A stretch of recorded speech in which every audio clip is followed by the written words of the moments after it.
Hey, listeners. Oh, hello. You've survived till 25. Yeah. Welcome. Welcome back to Okay. Yeah. We don't even know what order this is airing. So, like, this could be. Yeah. Anyways, We're recording. It's the 16th or something. Don't like that. tell people the No, I can't tell the people. date or time that we're doing this. All right. Well, good to see you, man. Yeah, good to see you. You survived till 25. Oh, yeah. Barely. Or I should say that about myself. In the nick of time. In the nick of time. Yeah. So the world's, continuing to be crazy. Yep. Donnie T is taking office soon. Yeah, he's already taken office at the time of this airing. Depending on when you watch this, he might be in office. He might not be in office. Yeah. We'll let you be the judge. Yeah. No politics here. We don't talk politics. We talk politics. Politics and religion. That's all we talk about. I just want to. The reason you don't talk politics is because I was right on my bet. Oh, that shit. he won Yeah. back in September. You said he was going to win. Someone will stitch in the clip. You did. You called it. You called it. Yeah. Congrats. Yeah. Thanks, man. Yeah. Don't look at the rest of my bets. They're not the same. That's okay. LA, my heart goes out to everybody in California and everybody in LA who is going through tough times. Yep. Not to put this on a down note, but we're supporters of you, and CRE Daily's behind you, No Caps behind you. What is that? What are we doing? Well, I hope. What does that mean? When people say that, what does that mean? I helped some local groups. I'm sure you did the same. Like, I've got friends who are out there collecting money and donating. All right. I don't know what No Cap's doing, but we should do something. I don't know. I just don't know what that would be. How about this? If you're one of our listeners, please go help anyone any capacity. Well, let's not virtue signal. I mean, No Cap's saving lives in California. Jack, we're not doing that. You could say whatever you want. Okay. I'm out there donating and helping. You're a good and trying guy. to help. You're a good person. If you want to not be a good guy, that's your choice. No, it's a tragedy, and for sure. No, it's yeah. Okay, let's get into the news. So let's get into the news. So we've got a lot going on.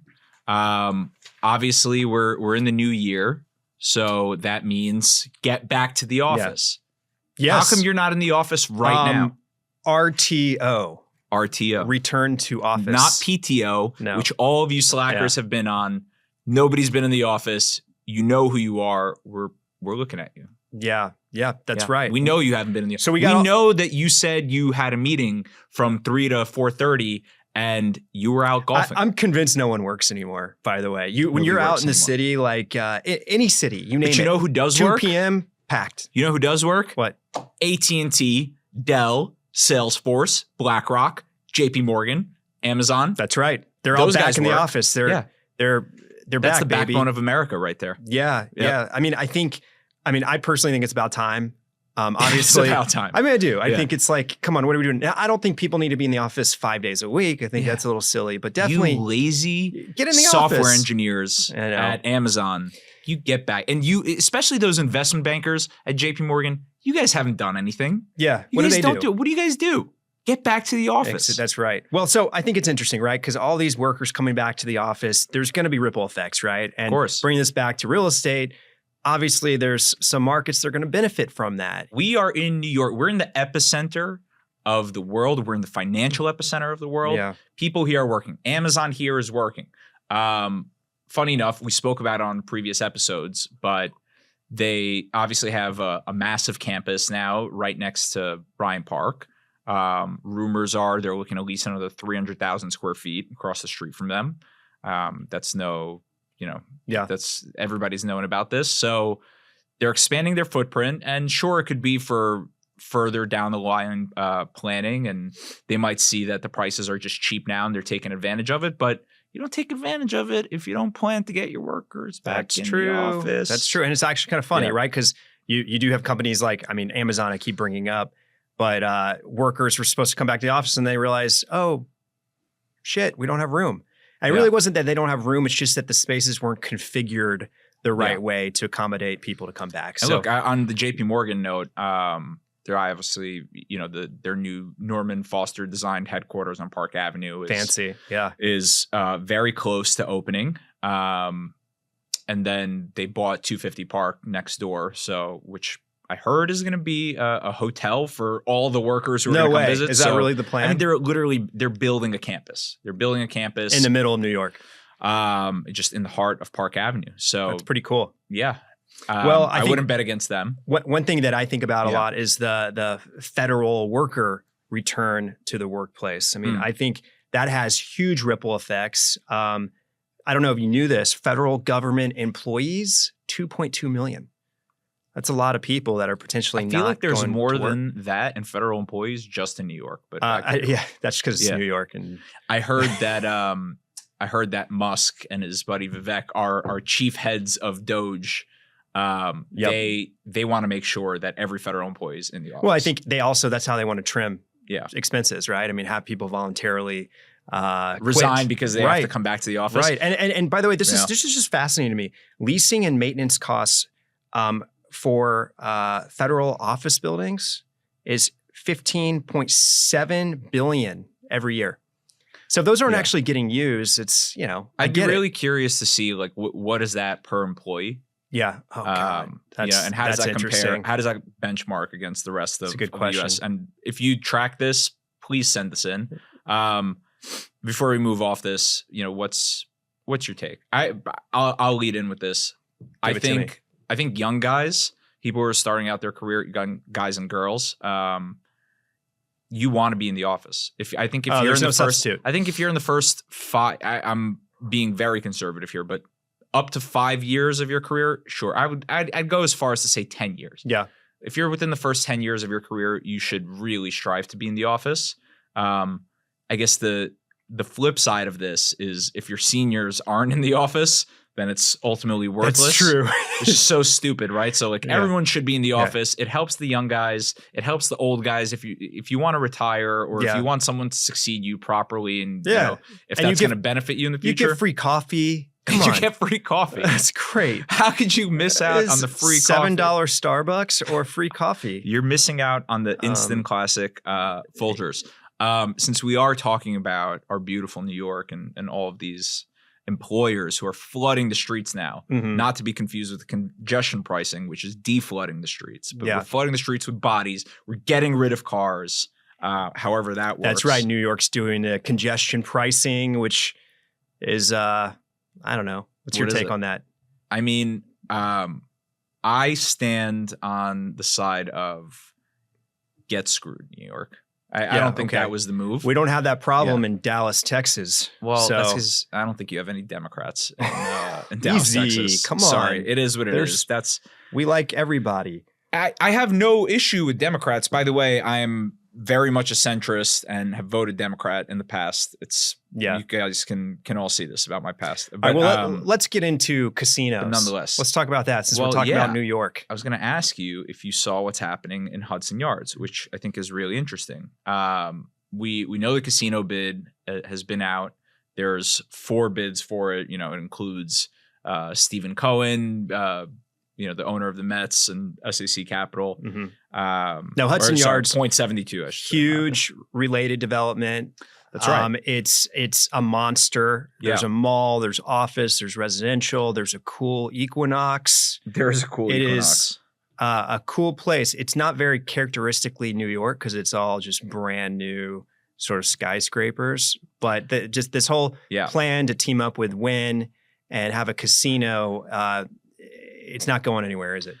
Well, let's talk about why. So they got shut down for a zoning proposition by the community board, and I can't really say. I'd be really surprised if anybody at Related was surprised that they got shut down, but for whatever reason, they took it there. So what ended up happening was Related got shut down trying to change some of the zoning, which would drastically reduce the residential square footage that they promised to deliver and how many units, something to the tune of 75%. They originally were supposed to deliver 5,800 apartments. Now they would deliver something like 1,500 apartments. Which is a big deal because there's just not enough supply. Yeah. If affordability and homes is the core issue of New York, you're definitely not helping it there. Right.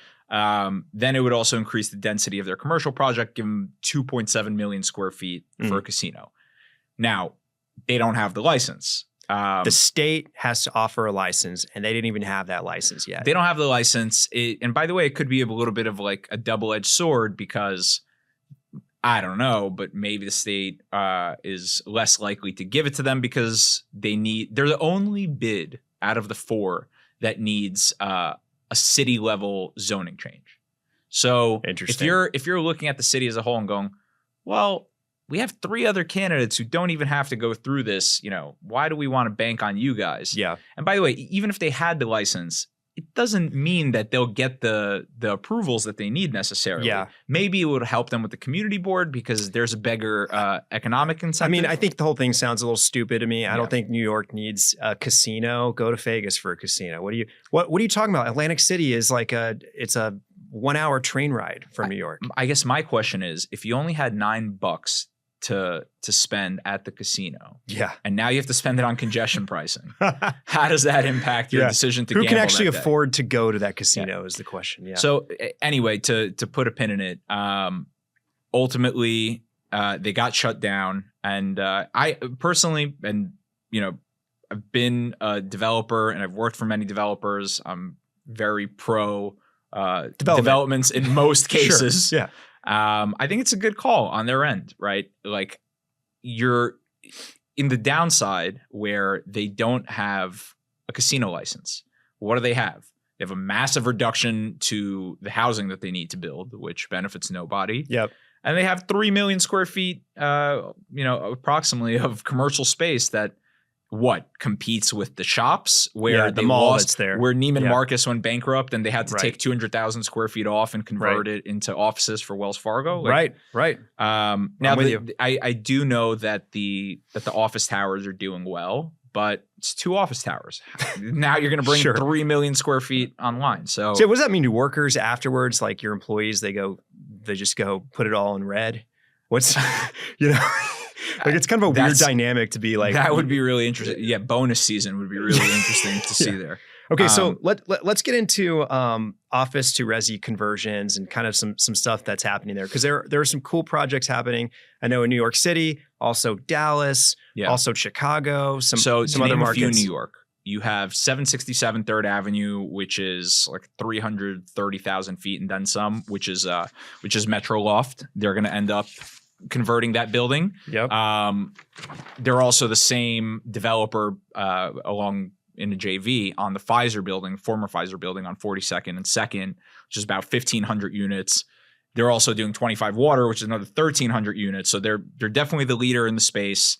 On 3rd Avenue, you also have 753rd, which is SL Green, which they announced they're going to spend $805 million. So it's happening. There's some big stuff happening. They're converting 543 units. So I'm curious to hear how those economics work. And it is happening nationally. Van Barton's also doing one on First Avenue. Dallas has a Santander Tower in downtown Dallas. And we know that this is a big theme, not just for 2025 and beyond, and for office and the hybrid work environment. But I'd really like to get into this with our guests who are adaptive reuse specialists. I've seen firsthand how the right platform can make all the difference for advisors and their clients. With decades of collective experience in investment sales, debt placement, and equity placement services, Graysteel has built a culture where collaboration, relationships, and excellence power results. Backed by concierge-level infrastructure, proprietary technology, and an entrepreneurial mindset, the firm enables professionals like myself and our team to deliver tailored solutions, precision-driven pricing strategies, AI-enhanced insights, and exceptional value at every stage. Discover how top professionals are scaling their business and continually unlocking new opportunities for their clients at graysteel.com. We have Anoop Dave and Tim Gordon on, and we're talking about adaptive reuse and some of the cool stuff you guys are working on. And we like to get to know you. We got Jack from Soho and Alex from No Cap by Sierra Daily. It's good.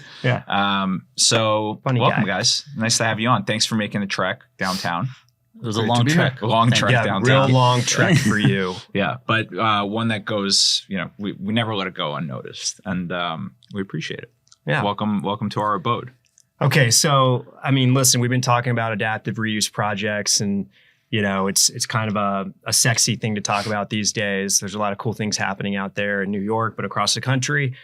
So we want to kind of hear about what you're working on, how you got into it. Sure. I mean, I can start. I met Anoop actually about 10 years ago through business. Another firm I'm a partner at Aria Development Group, which does ground up construction in New York, Miami, and Washington, D.C., and also does special situation investing. And one of those special situations was adaptive reuse.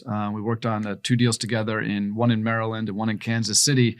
And at the time, adaptive reuse really was a special situation. No one was talking about it. The term really wasn't much heard of, that, you convert distressed office buildings. First of all, there weren't many distressed office buildings. Well, you definitely weren't calling it office to residential conversion. What years? What year is this? This is really about 2015? 2015, 2016. Okay. Yeah. And so really the idea then was to find a couple of these deals a year that would, make sense. Weren't that many practitioners. Again, the term wasn't, much in use as it is now. And then when Anoop wanted to spin off on his own and start Victrix, that's when I said myself and my family were very interested in making investment and partnering and helping make it happen. And then, of course, little do we know that there would be a pandemic, back to work from home, and I think the whole situation changed where adaptive reuse kind of exploded. Sure. So tell us, like, how does an adaptive reuse project, or we're usually talking about office to resi conversions. Usually, when we're talking about this, how does this compare to a typical ground up development deal? I mean, walk us through different hurdles and differentiators that you have to go through on these projects versus something more conventional. You want to talk about new construction? Yeah, I mean, I think when you sort of start with new construction, you're obviously kind of following a very linear path. You know, obviously in anything things can go wrong. You can go over budget, things can happen, but you really have a kind of a set way of doing it. In some ways, you're trying. I mean, the ultimate goal is to really do one project after another and make them as similar as sort of manufacturing multifamily housing. Can you really get it down to a science? And in adaptive reuse, every deal is slightly different. The buildings are in different conditions. You're finding different systems. So you have to be much more comfortable with sort of operating in a kind of non-linear fashion. And I think, Anoop can talk about his experience, but having contractors and people who've done this before work together, because it is quite different than I think just ground up construction. Whereas there's a lot more uncertainty here. People always say you never know what's behind the walls. It sounds kind of like a horror movie, and when you've done a bunch, you've seen a lot of it. But there is that sort of much more unexpected element to it. Do you feel like, Tim? I know. You also own retail, office, some parking lots, I think in New York City. Do you think that gives you an advantage? Just because I feel like whenever I'm in New York and I'm like walking down some streets and I see some building that, was something entirely different 50 years ago, 100 years ago. And so I almost feel like this, like adaptive reuse, it's something that like almost every single New York City building is in one way or the other. You know what I mean? Yeah. No, I mean, we did a development project on 87th Street, 152 East 87th Street, where we took one of our garages. My family owns a company called Myers Parking, a parking garage company in Manhattan. We redeveloped, one of our garages into what has, been a successful luxury rental property on the Upper East Side. But probably the hardest part of actually doing this was for complicated zoning reasons, if we wanted to retain the garage because it's a good amenity for the building, and it's a good amenity for the building, and we're a garage company, so it makes sense to keep the scale there. But probably the hardest part of the development was actually, in order to keep the garage, which is not part of zoning, you had to keep 50% of it. And the hardest part of it, I think, was kind of working around those restrictions, figuring out how to do that. And so, like you're saying, there are a lot of it.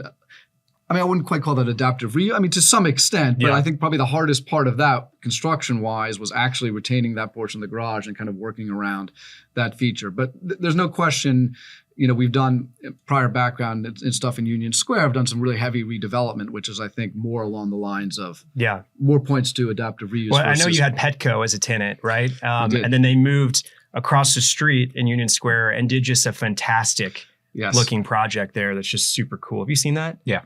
It's awesome. It's like the flagship Petco. I mean, your building was cool too. Don't get me wrong. I don't know. And I'm sure you have some really cool things underway for that as well. But you see it everywhere. Yeah, I mean, no question. Yeah.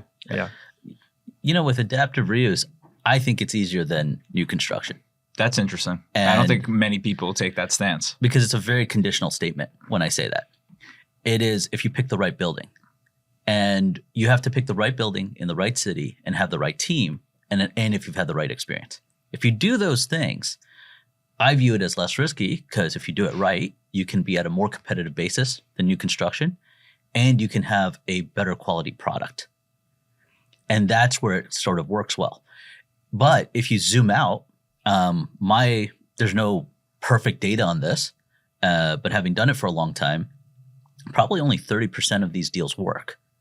So if you don't know what you're doing, or even worse, you have a little bit of knowledge, the probability you're going to pick the right deal, the odds are against you. And it's not what people kind of miss. If it's very obvious of a risk, that's not where people make a mistake. Don't put your hand in a tiger's mouth. Everybody knows that. It's too obvious. So you've kind of made it into a science almost a little bit, it sounds like. As much as possible. I mean, I think when you're asking about some of the mistakes that are made, I think this is a very execution heavy strategy. Mm-hmm. And a lot of it is, as Anoop was saying, really in the details. And I think some of the stuff where he's talking about, the floor plans, they've written a lot of articles, certain buildings work. And again, it is kind of quick to sort of realize that. I think some of the bigger mistakes can be made on MEP systems, on windows, on facades, where costs can quickly escalate by someone who doesn't really quite understand what can be used and reused. A lot of the times, even just some of the building codes as applied to adaptive reuse deals, certain things comply, don't comply. It's a different. But it seems like a mess, particularly in New York City. I imagine it's just incredibly tough to work around all that. I've seen firsthand how the right platform can make all the difference for advisors and their clients. With decades of collective experience in investment sales, debt placement, and equity placement services, Graysteel has built a culture where collaboration, relationships, and excellence power results. Backed by concierge-level infrastructure, proprietary technology, and an entrepreneurial mindset, the firm enables professionals like myself and our team to deliver tailored solutions, precision-driven pricing strategies, AI-enhanced insights, and exceptional value at every stage. Discover how top professionals are scaling their business and continually unlocking new opportunities for their clients at graysteel.com.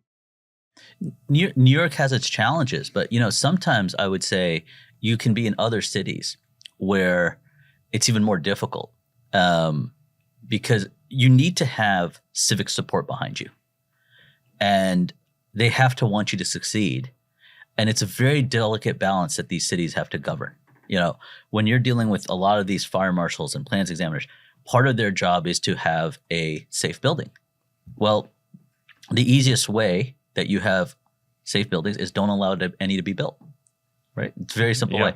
So you need to have people that are forward-minded enough that are going to say, we want development, we want it done in a proper way. And you are taking things that have historic importance. They have things were built under a different code, a different use, and you now have to make them appropriate for today. And people aren't going to do your work for you. They will often help you if you come in and seem like somebody that's experienced and knowledgeable and can get things done. And that's really what our advantage is we've worked in enough cities and have enough completed projects that we can be on the right side of a civic goal. And I think that's one of the most important things I learned in my career is when you're doing something that the community wants you to do, you're going to get support. If you're going against civic interest or government interest, it's very hard to make money. I mean, J.D. Rockefeller learned that, right? He was forced to break up, and you're seeing that with some other things that are not popular, even among political lines that are quite divided. There are certain things they are united on, and I think some of those things are heal our downtowns, figure out what to do with the glut of office, and create more housing. Mm-hmm. Yeah. And so we are fixing a problem, and I enjoy fixing a problem. And I think my dad's a doctor, and some of that rubs off on you growing up. Where, he's a cardiologist, and when a patient comes to him, the family doesn't want a new mom, dad, or husband, wife. They want that person in a better condition. And so what we do with their buildings That's is we're a very taking good them analogy, by the way. and bringing them back in a better condition. I wasn't sure where you were going. That's a cardiologist. I have to say, out of Traumatic every real estate analogy I've ever heard, you brought it home. We're finishing up a project in Pittsburgh. We have a ribbon cutting coming up next week. And, we've had a lot of interesting support. And then we have another two that we are doing in Cincinnati. One's going to be completed in a few months. Over my career, we've done this in, I think, 14 different cities. So a lot of different cities, and kind of zooming out of how we pick our markets, and how we got here. For the last 40 years, square foot per employee has always been declining for office, right? And yet, even before 2020, there was always new office created. And it was either a show of corporate strength or as a way for a government to say, we've added all these jobs. Look at this. It's a physical manifestation of our good governance. Often what that did, though, because you had declining demand and increased supply, is a couple office buildings were no longer going to make sense as office. And maybe some of those you could repurpose. So the reason there are not a lot of people that have done adaptive reuse is where there's not a lot of prey, you can't have a lot of predators. And you had to be geographically nimble, which is usually not what most real estate developers want to do. I think the way we view ourselves is we're investors that have specialized in real estate development. And we got to go more bottoms up here than top down, which obviously certain investors will like to identify the markets they want and then go find projects there. I think here, you get the project, the building, and then you have to back in. Well, especially in your arena, right? It's because, like you said, Tim, it's so execution heavy. You have to have really strong, reliable partners. You have to have full confidence in your construction team, your structural engineers, your MEPs, your AEs. So to do that across 14 markets, right now you might only be in 2, but that's a lot of teams you have to meet and vet. So I haven't seen a lot of guys doing adaptive reuse kind of in a national focus. Maybe some of the larger folks, like I'm sure Avalon Bay's got one, or Hines has some, within their portfolio, but it's not their core focus. Our job is to find the best buildings in the best locations. So compared to new construction, we're often not in the fringe. We're in a core location. We're often in a building that is somewhat special and has literally stood the test of time. And if we do it right, we can be at a more attractive basis. That is when things go well. When it comes to picking cities, we have the thing called the 3 Fs. That's what we use to pick: food, fun, and feel safe. That's why people live in an urban environment. They want to have a fun thing to do. Like, we're in New York, there's a lot of fun things to do. Some of these secondary cities, Pittsburgh, Cincinnati, Richmond, Philadelphia, they have a nightlife. They have cool restaurants. We're seeing food, major thing, food scene. Cities encourage the restaurants, encourage the breweries. And as long as they feel safe, and we saw that as becoming extremely important. There's a one thing of being edgy, and then another thing of being a little creeped out. Yeah. And so we've noticed that's a great theme. The other thing, I grew up in Virginia, as we spoke about, and it gets drilled into you in history class. Don't be in a single economy town. Tobacco was Virginia. When that went away, Haiti was the richest colony from sugar. So when you're dependent on one industry, there's a lot less resilience. And so we look for cities that have, in areas that have a robust industry standard. We also notice things that are qualitative lead to good quantitative, where what is the civic pride? Or what is the corporate pride? We've been to some cities where the patron saints, the wealthy businesses or businessmen, they've lost hope for where they were once the cheerleader. And then there's other cities, John Barrett of Cincinnati and the Linder family, they're doubling down. Even some people, David Malone and Jeremy Walter, what they care about Pittsburgh. So we find that to be extremely important. How are you scoping that out? I'm curious. That's a really interesting point that you bring up, right? So when you visit a market, how are you measuring that, so to say? It's hard to measure with just straight numbers. So you have to actually just go there for a bit. So I'll go to downtown resident council meetings. And in one of the cities I went to, they brought, during a controversial period, they were bringing, the residents were bringing home-baked cookies and brownies for the police department and inviting them. That was a good sign. You can also immediately tell, I think, when you're meeting with when we go, we'll meet with municipalities, we'll meet with building departments, we'll try to set up as many meetings as we can. And you'll get a sense of who is, very supportive of these kinds of developments, because, going back to the, issue of communities and who supports it, I mean, this is the opportunity for a win-win. Doesn't mean they necessarily happen all the time, obviously, as we know in government, but it really is an opportunity for, developer to do a good deal, but at the same time to address the need for housing. These are environmentally friendly projects. Almost by definition, you're reusing a building. It's the most ESG thing. I mean, it's like the whole thing. So, and also you have oftentimes an office building, which can be prominent office buildings in good locations, which is just becoming empty and is an eyesore and is not good for anything, for crime, for just use of the cities. And you can really tell who's going to help you push your project, sometimes with just really technical stuff. Like we've met with building departments, fire departments, where they're like, you tell us what you're going to do and we'll tell you how it can be accomplished. So I think, I think that's very, very helpful. So part of it is, as Anoop is saying, it's not just quantitative, but just qualitatively meeting with the people, getting a sense of the city and whether they'll support these projects, which are kind of unusual. They're not typical. And that's kind of been down across the board in America, right? There's probably not a ton of cities that can say that. Especially from a civic side, right? Like your civic servants have been I'll tell you good news. But I would say in Pittsburgh and since the two we've been involved with, so far have been extremely, supportive.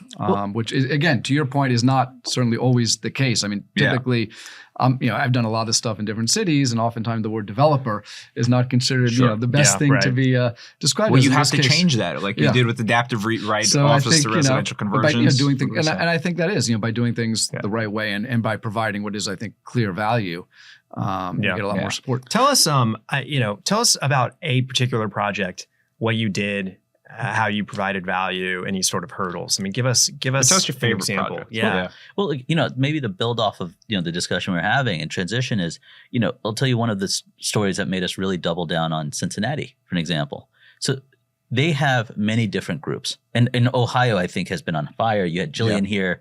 She's a big believer in that state. And we've actually done some stuff with her and her group, and fantastic. With Realty Mogul. Yeah. We did it as an experiment. They're terrific. And so in Cincinnati, for example, there's the Port Authority, there's economic development, there's a city manager's office, and there's a mayor. A lot of government. And normally you'd be like, oh my God, they've been unbelievable. So one thing that we look for is, will our phone call be returned and can we get a meeting? Mm. And so you have 3 of those organizations are run by women: Laura, Cheryl, Markia, the port, the city manager, and economic development. They really work together because they have pride in their city. And then they have a mayor that's supporting them as well with Oftab. So it's just amazing that they go in and they're like, and if you do right by them, they seem to support you. And we actually are now seeing other cities. There's Christine Mackey in Phoenix and some folks in Denver. They're reaching out to us saying, you've actually done this. How can we work together? And when you kind of get a reception that, that you're wanted, we're here to be the fabric of places that are doing well. We're not imposing on them. They've already done a lot right, and we're here to be supportive of that in our own way. And that really changes the tone. And so it really helps us sometimes when we go in and we do a project and the world becomes a small place. I did a project in Richmond, and the head of that building department moved to another city, and he remembered we did right. And so then when we kind of go into another city, everybody has an alumni network. Everybody has relationships. And it's amazing how small the world is. So how are these cities helping you? I imagine there's tax abatements. Tell us how they're really helping. Yeah. Are you seeing stuff like the MCOR 467M in New York being translated? Has anybody adapted their own? There are real estate tax abatements. Those programs, actually, even when we were doing this in the early 2000s, some of those programs were extremely successful. They were successful enough. This is how you know an incentive program is really successful. They were able to eliminate them, and the city still continued to do well. Now, of course, COVID was an unforeseen event that took things backward, and so now it makes sense to be reinstated. There's state, federal, and local programs. A lot of them come with some sort of obligation on developer, like get the project done, which is fair. Some of them are much more detailed. You got to check that box. Please finish. And others have even more, have a lot more onerous requirements. Those we see become offers that are not meant to be taken. And those have to, give us an example. So, like, I know sometimes, I mean, they'll require you to hold on to it for at least 5 years. There's some other requirements sometimes. What's something that's just a non-starter that comes up sometimes? They come in many phases, but generally the theme is something that already increases your cost. So when we say most buildings can't get converted unless you have a experienced group, you probably have to do 4 or 5 deals to be experienced. Okay. Because there's going to be you're going to eventually see enough, taste like chicken moments, but you have to have 5 dishes to understand that first. And so now you don't have a lot of folks that can do it. Like by our calculations, in the top 60 cities, there's about 1 billion square feet if office occupancy goes up from where it is right now. Where it's for utilization. In the most optimistic case, right. You've identified 1 billion. There's roughly 1 billion square feet. Best case scenario. Yeah. So that's basically San Francisco and New York vacant. Now, if 30% of that can get converted, that's about 300 million square feet, which is roughly LA. Wow. Right. Now, how much can a big real estate company's 10 million square feet? Right. So you have a lot. We are only going to be a blip. Right. And you've already had a lot of groups. We were actually getting outbid by a healthy margin in a variety of cities. I mean, 2 to 3x, 22 and in 22 and part of 20 and 23 where people were really optimistic because people just looked at a price and they said this used to trade for $100. Yeah, they're just looking at the basis and saying this is now great. It's 70. Yeah, I've never seen it trade for 70, and now it's going down again. And I asked a lot of brokers, and I'm sure you may feel different. Like they didn't feel bad about selling these at such a high number to the buyers. Oh, everyone's. I mean, well, shocker, right? Yeah, I mean, well, I'll tell you. I already said this before. Anything I sell, I promise it does great. So principal guaranteed. Does Jack has a reputation. He actually he'll if you tell him the price is too high, he'll go back to the seller and knock it down in half. The news is important, but if you're a busy real estate professional like me, you don't have time to skim through dozens of dry and ad-filled media outlets each day. That's why I read the CRE Daily. It's a free email newsletter that cuts through the clutter and delivers concise, witty commentary on the latest trends and transactions in commercial real estate. If you're a commercial real estate professional, you owe it to yourself to try it out and stay on top of what's happening in the industry. It's only 5 minutes a day. Visit credaily.com to sign up for free. The other part that financing becomes challenging because what happens is, exuberance rushes in. Especially the last couple of years where there weren't a ton of these trades, but there were enough. And then the business plans don't work. And sometimes those were by reputable groups, real groups that had big portfolios, big resumes, done a lot of new construction. So now you have a lender and equity group that says, hey, these guys were smart. They've built a few buildings. They can't figure this out. What makes you think you'll do it better? Who's going to do it now? And so then that really creates challenges. Now, we've been fortunate. We've got great lenders and equity relationships, Western Southern, Dollar Bank, and many others. And they've stood by us, and we've done right by them. So that's becoming a bigger constraint.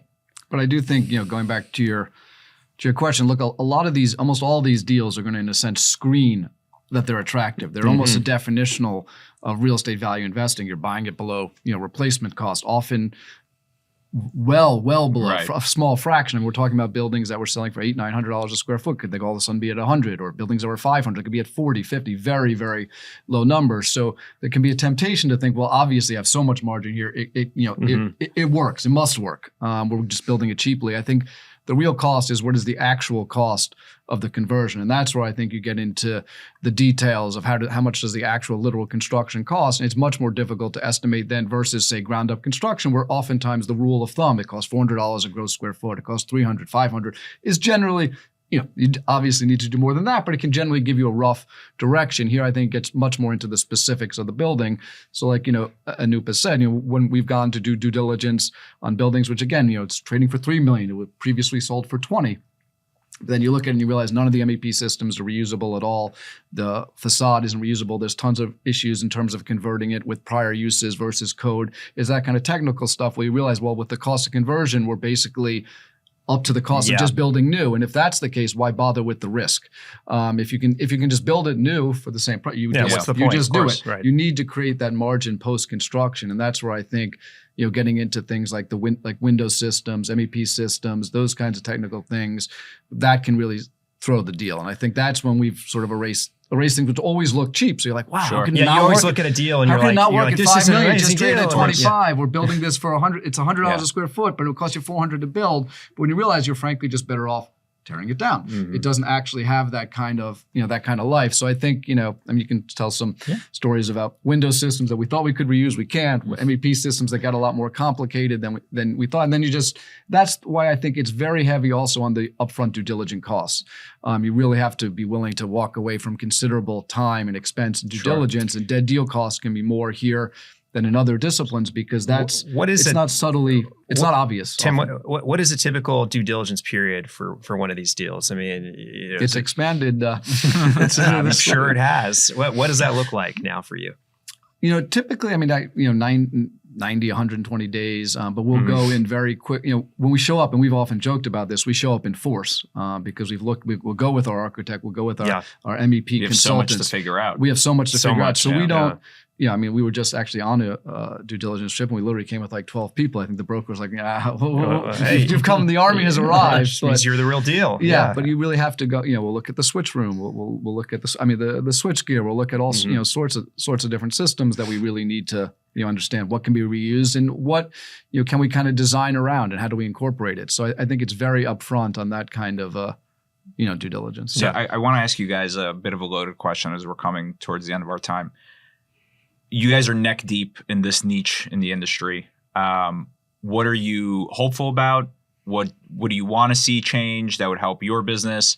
It could be not just the business and not the sect that you're in. Maybe it's something just for America as a whole. But what's getting you guys excited? Where do you see this going over the next 1, 3, 5, 10 years? I think we have a long runway with this, because I think you really are. It goes back to, people talk about malls or retail, where there's kind of an analogy there where there frankly was just too much of it built for what was actually needed. Whether it's from the in that case really from the internet. So I think here, because of the work from home and because of just not just actual structural changes, it's beyond just interest rates are high and the obvious the economy can go down. But I think this is actually just a structural change. So I think you're going to see. You have a 3, 5, and you have a considerable runway with this. I think what gives me, optimism, and I think which I'd like to see is, as we're talking, is cities basically supporting these kinds of projects, which I think you are seeing in a bunch of cities. And I think you're seeing it now in New York. They're trying, they have a lot of different levers they're pulling, and a lot of different systems, a lot of different things they're trying to accomplish at the same time. But I think you're seeing more and more cities see this as something that is a true win-win. And as people talk about housing shortages, this is one way, to really address it. So I think that's a trend, to look towards. And I think we're quite optimistic that this is a niche, but a niche that's gotten quite big and be really a useful tool in addressing housing issues. Yeah. Well, what I'm really seeing that I'm excited by is, looking at it from an investor hat, what does everyone want? They want bargains in mass, right? Well, there's certainly cheap prices for office today, but they're not all bargains. There's enough, but they're not all. And what you also want is you want to have lack of competition so you can do the right thing. There's one part of me that has a community bend on this, and it does kind of sting me when we see somebody who doesn't know what they're doing that buys one of these buildings. Because what they do is they delay the growth of that block and the blocks surrounding it for a long time. And one of the big mistakes we also see, in addition to when people try to convert things that are a little too obvious, for lack of a better word, is they miss the carry cost. You know how many times where I don't see, when people are trying to sell these things, they don't put up any of the information on the carry. And we've seen buildings where the carry cost is $200,000 to $700,000 a month. before debt. Wow. So now they go in, they see a cheap optical number, they get in, they maybe didn't understand how to budget it right because they'd never done it before. And now they've spent 7 figures just holding it. And they can't offload it because they can't cover their costs there. Yeah. And so they're kind of just sinking more money into sort of speaking as though all these buildings are necessarily vacant. I mean, oftentimes these are purchased with some tenants still in them. Which is what makes it really complicated. Which is what can make it complicated. In particular, make it complicated estimating the cost or the carrying cost of when you're actually going to start this project. And that's, often the case. And so I think there can be some rosy, optimistic assumptions of when you'll actually get going. And a lot of the more complicated, which we've done, but a lot of the more complicated projects are buildings that are half occupied, 25% occupied. So I think to Anoop's point, then it becomes much trickier than, and some we've done with the vacant building is ideal because then you can just get going, but that's certainly not always the case. Yeah. But you better be ready to go because when it's all vacant, that's when carry cost is at the max. You've got no income cushion coming in. Yeah. But we are starting to see in certain cities, communities coming together. You're really seeing citizens, corporate citizens, government, you're seeing them all row in the same direction. And that makes me feel good and optimistic. I think there's going to be a shift of which cities are going to be the winners and which are not. And we've seen, unfortunately, some cities that were, gateway, fantastic. And now I'm not so sure. Give us some names. Who's winning? Who's not winning? I was going to say, give us your top 3. Leave the crowd with something to think about. Give us your top 3 bets. What are the markets that are going to win? Well, or maybe you don't want to tell people. Maybe that could be your entire secret sauce. I won't force you. Look, it's obviously we because we're finishing projects in Cincinnati and Pittsburgh. Yeah. We love them. They've been steady eddies. With now big growth jump because Pittsburgh is the heart of AI. Carnegie Mellon has robotics, it has finance, it has medical. And it's hard to build because there's mountains and rivers. Cincinnati has some of the same demographics, but it has a lot of Fortune 500 companies that are doing well and some very powerful corporate citizens that are standing behind it. Some of the cities that look, it's not really surprising, but some of the, Portland's tough, Seattle's tough. Mm-hmm. They've taken some policies that it's hard to hit undo sometimes. So that's where we've seen greater challenges. Chicago, I got engaged in Chicago. I have a lot of love for Chicago. That one's been quite challenged. Chicago's kind of a mixed bag, right? There's still so much economic activity. So many people are buying up buildings. I mean, but crime's an issue, right? Crime is a big issue. You mentioned that Politics definitely an issue, and taxes are an issue. But yet people continue to flock there. Yeah, and so we're hopeful. Look, what I think the U.S. is going to be strong on a global scale. I travel a lot. We both do. And the U.S. is clearly going to do great. We need to be in the top half of cities. To my Buffett analogy, the top half of industry. And then within there, we'll micro and be in the better locations and at the right basis. Yeah. Well, thank you guys for coming on and sharing your knowledge. This is, I think this has been one of the most proactive dives into adaptive reuse, conversions, whatever you want to call it. You guys got deeper. You got deeper than normal. Yeah, we could go hours on this, but we really appreciate it. We barely scratched the surface. Thank you. You guys have been good stewards of this field for us. So come walk through one of our projects. We'd love to have you. We'd love it. Next time in Cincinnati. Yeah. Awesome. Pittsburgh. Thank you guys. All right. Thanks for coming on, guys.